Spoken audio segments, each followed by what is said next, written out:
I'm going to talk to you for a few minutes about pregnancy and delivery in dogs. This is a really comprehensive subject, so obviously I can't cover it all just in this one little vignette here, but certainly if you have other specific things you want addressed, we can look at that, doing that in the future. So everybody loves the miracle of birth. It's great. Everybody likes to see either humans or puppies or cats or horses being born. And I've heard many times in the exam room that, hey doc, we just want to breed them one time so the kids can see the puppies be born. And I would encourage you to find other ways to see puppies or kittens be born instead of breeding animals that maybe shouldn't be bred. So think about that.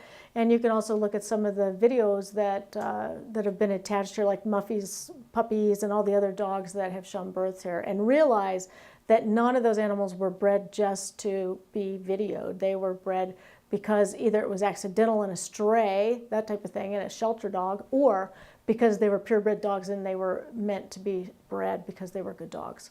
So anyway, responsible breeding, very important. And usually only purebred dogs that have gone through a number of checkups for their health should be bred. Dog gestation period is about 63 days plus or minus 5 days is kind of the rule of thumb.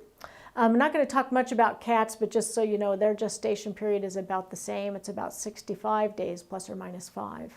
When I refer to gestation period, that means from the time that they have conceived until they birth the puppies or kittens.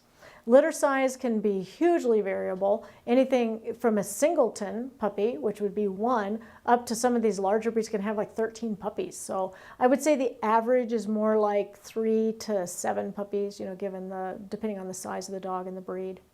So how can you tell if a dog is pregnant?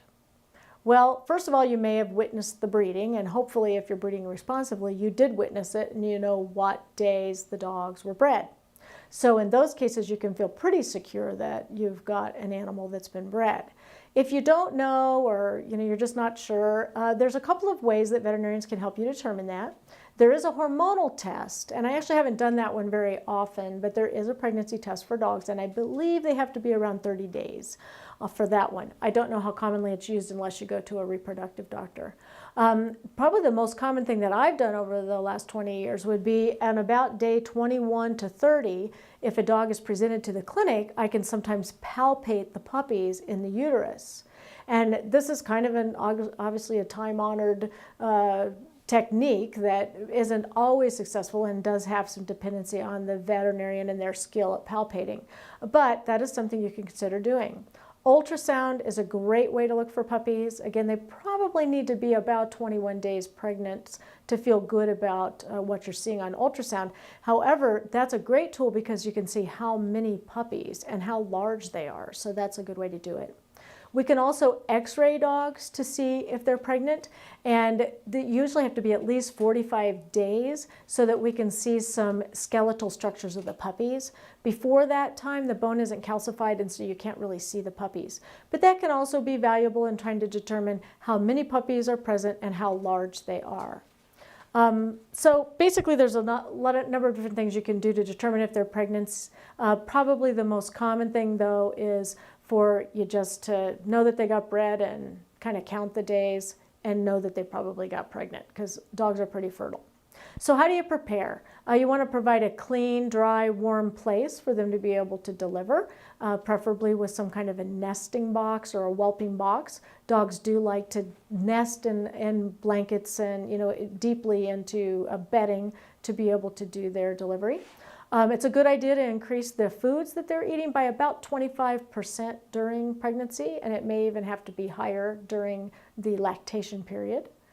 One thing you can do to help determine the date, when it gets within about 2 weeks, you can monitor the body temperature of your pet just by using a rectal thermometer.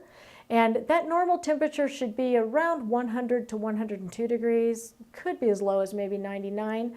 But right before whelping, usually within 24 hours of whelping, that temperature will drop to about 96, 97 degrees. And so that can be a good indicator that the birth is impending.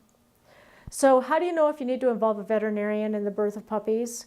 Most deliveries are uneventful, so that's the good news. Usually vets don't have to get involved. But if you see before the day of delivery, if you're seeing abnormal discharge or maybe signs of illness in a dog, won't eat, won't drink, lethargic, that type of thing, that would be a reason to take them in. If the temperature has dropped and you're already beyond the 65 days and that temperature has dropped and it's been more than 48 hours, that might be a reason to have the dog checked out. If you see a pet that's actively pushing for more than 30 minutes and they haven't produced a puppy, you need to call the vet or get right to an emergency clinic. Now, if they have off and on signs of labor, then that's not quite as critical. But if that's happening for more than 2 hours, another good reason to call the vet. More than 4 hours between puppies, if you know for sure that there are more to come. Now, sometimes there can be big lapses there, but certainly if the dog is showing any indication that she's in discomfort and hasn't produced a puppy within 4 hours, then I would call the vet. Also, if there's a birth sac visible, but it's not continued to advance, so the puppy's not coming out, that would definitely be an emergency. So after the birth, any signs of illness in that first 24, 48-hour period or even up to a week, puppies can fade very quickly. So if you notice that one isn't nursing, they're very susceptible to hypothermia, which is being too cold, and to hypoglycemia. So that is a definite emergency. Need to see a vet ASAP if you see any signs like that in a puppy.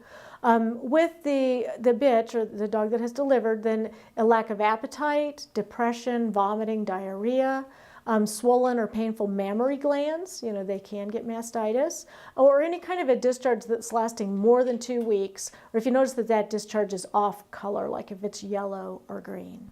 A lot of things that could be covered in this topic, so we'll get back to you with more information.